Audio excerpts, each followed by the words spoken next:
আসসালামু আলাইকুম ওয়া রাহমাতুল্লাহি ওয়া বারাকাতুহু।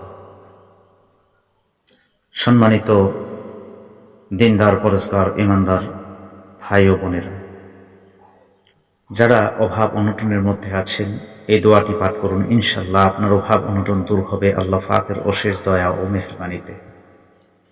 আপনার চতুর্দিক থেকে অর্থ আসা শুরু করবে, চতুর্দিক থেকে আপনার ইনকাম শুরু হয়ে যাবে, আপনার প্রতিটা রাস্তা খুলে যাবে। আল্লাহ পাক আপনার সব দিক থেকে ইনকামের উপরে, রোজের মধ্যে, রেজেকের মধ্যে বরকত দান করবেন। আপনি এই দোয়াটি সবসময় আপনি তেলাওয়াত করতে থাকবেন।